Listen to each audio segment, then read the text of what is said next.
শুধু দর্শক মণ্ডলী, আশা করি সবাই ভালো আছেন। স্বনির্ভর জীবনের পথে আপনার পাশে আইনডিয়ার। অনেক বাবা মা আছেন আমাদের কাছে, হঠাৎ করে আসেন, এসে বলেন যে আমার বাচ্চা তো স্কুলে যাচ্ছিল, 4 বছর বয়স হয়েছে অথবা 5 বছর বয়স হয়েছে, আমি প্রথম স্কুলে দিয়েছি, এখন স্কুলে তো সে ঠিকমতো বসছে না, অথবা টিচারের ইনস্ট্রাকশন ফলো করতে পারছে না, অথবা প্রচণ্ড চঞ্চল, এক জায়গায় স্থির না, লাইনে দাঁড়াচ্ছে না, কোনো কোঅপারেশনই মনে হয় করছে না। তো এখন টিচাররা আমাদেরকে বলা শুরু করেছেন যে আপনার বাচ্চা মনে হয় একটু বেশি চঞ্চল, ওকে ম্যানেজ করা যাচ্ছে না, দেখেন আপনারা কি করতে পারেন। বেশিরভাগ ক্ষেত্রেই দেখা যায় যে 4 থেকে 6 বছর বয়সে প্রথম যখন বাচ্চারা স্কুলে যায়, তখন কিছু কিছু বাচ্চার মধ্যে এই ধরনের অতিরিক্ত চঞ্চলতা দেখা যায়। সেই সাথে কিছু কিছু বাচ্চা থাকে যারা ব্ল্যাকবোর্ড ফলো করছে না, মনোযোগ দিয়ে কোনো দিকে পড়াশোনা করার যে তাকে বাবা মা চেষ্টা করছে, টিচাররা চেষ্টা করছে, সেখানে এঙ্গেজ করানো যাচ্ছে না। অর্থাৎ তাদের প্রচণ্ড চঞ্চলতা থাকে এবং মনোযোগের ঘাটতি থাকে। কিন্তু দর্শক মণ্ডলী, সবসময় মাথায় রাখবেন যে একটা বাচ্চা মাত্রই চঞ্চল, সে চঞ্চলতা প্রদর্শন করবে, কিন্তু ওই বয়সে আর 10টা বাচ্চার সাথে যদি পার্থক্য তৈরি হয়ে যায়, অর্থাৎ ওই বয়সের ধরেন 4 বছর বয়স অথবা 5 বছর বয়স অথবা 6 বছর বয়স, সেই বয়সের অন্য আর 10টা বাচ্চার চেয়ে যদি তার অ্যাক্টিভিটি লেভেল অনেক হাই থাকে, অর্থাৎ সে এক জায়গায় স্থির বসছে না, অনেক বেশি নড়াচড়া করছে, ক্লাসে কোনো ধরনের মনোযোগ দিতে পারছে না, লাইন ধরছে না, অপেক্ষা করতে পারছে না, তো সেক্ষেত্রে আমরা একটু চিন্তিত হয়ে পড়ি। তাহলে ওই বয়সে আর 10টা বাচ্চার চেয়ে তার যদি অ্যাক্টিভিটি লেভেল হাই থাকে, মনোযোগের ব্যাপক পরিমাণ ঘাটতি থাকে এবং কখনো কখনো ইম্পালসিভিটি থাকে। ইম্পালসিভিটি কি?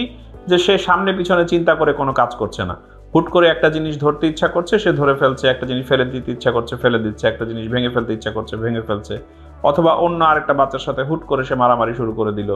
অথবা দেখা যায় যে কখনো কখনো বাবা মা কথা বলছে, তাদের মাঝখানে ঢুকে যাচ্ছে, তার কথাটাই আগে শুনতে হবে, সে অপেক্ষা করতে পারছে না, হোটেলে বসে আছে অথবা রেস্টুরেন্টে বসে আছে, খাবার দিতে একটু দেরি হচ্ছে, সে বসে থাকতে পারছে না, হুট করে এটা ফেলে দিচ্ছে, এটা ধরছে। তাহলে দর্শক মণ্ডলী, অনেক বেশি চঞ্চলতা, মনোযোগের ব্যাপক মাত্রায় ঘাটতি এবং হুট করে কাজ করে ফেলার, অপেক্ষা করতে না পারার যদি সমস্যাগুলো থাকে, তাহলে আমরা অনেক ক্ষেত্রেই বাচ্চাকে attention deficit hyper activity disorder নামে একটা সমস্যা আছে, এটাকে সংক্ষেপে ADHD বলে, সেটাতে ভুগছে বলে ধারণা করি। তো এর ফলে কি হয়, একটা বাচ্চার স্কুল পারফরমেন্সে ঘাটতি তৈরি হয়ে যায়। অনেক সময় টিচাররা স্কুল থেকে নিয়ে যেতে বলেন, অনেক সময় বলেন যে একটা স্পেশাল স্কুলে দিয়ে দেন। তাতে দেখা যায় যে একটা ADHDর বাচ্চা, যার লাইফে অনেক কিছু করার এবং অনেক কিছু হওয়ার সম্ভাবনা ছিল, অনেক সময় দেখা যায় যে তার এই সম্ভাবনাগুলো নষ্ট হয়। শুধু দর্শক মণ্ডলী, কি কি সিমটম থাকলে আপনারা ধারণা করতে পারেন যে ADHD আছে, সেটা নিয়ে আজকে একটু আলোচনা করলাম। এখন যেহেতু তার পড়াশোনায় ঘাটতি তৈরি হয়ে যাচ্ছে, মনোযোগের ঘাটতি তৈরি হয়ে যাচ্ছে এবং সে পারফর্ম করতে পারছে না, তাহলে সমাধানটা কি? সমাধানটা হচ্ছে, সাধারণত অনেক ক্ষেত্রেই মানুষ প্রথমে একজন চাইল্ড নিউরোলজিস্ট অথবা একজন সাইকিয়াট্রিস্ট অথবা একজন সাইকোলজিস্ট ওদের সাথে যোগাযোগ করেন।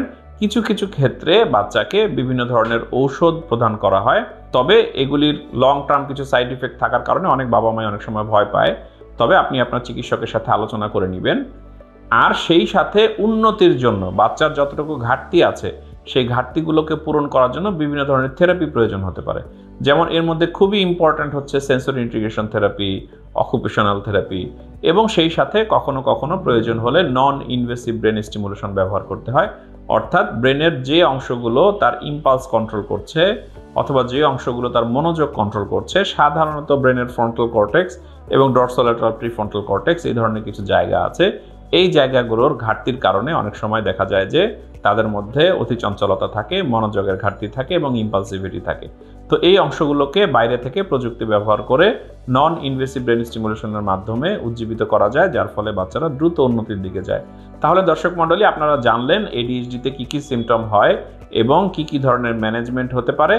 আপনারা ঘাবড়ে যাবেন না, বাচ্চাকে কখনো বকাবকি করবেন না, মারামারি করবেন না, কারণ তার ব্রেনটা একটু ডিফারেন্টলি ডেভেলপ হয়েছে, যার কারণে এইটা নর্মালাইজ করতে পারলে বেশিরভাগ ADHD বাচ্চাই লাইফে অনেক কিছুই করতে পারে এবং তারা অনেক ক্ষেত্রেই অনেক বেশি মেধাবী হয়, মুখে মুখেও সব কিছু পারে।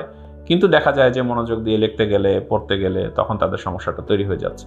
তো ঘাবড়ে যাবেন না, আপনারা আশেপাশের প্রফেশনালদের হেল্প নিন এবং আপনাদের কোনো জিজ্ঞাসা থাকলে আমাদের নিচে লাইক, কমেন্ট, শেয়ার এগুলির মাধ্যমে আমাদের সাথেই থাকুন। আপনারা ভালো থাকবেন। সবাইকে ধন্যবাদ।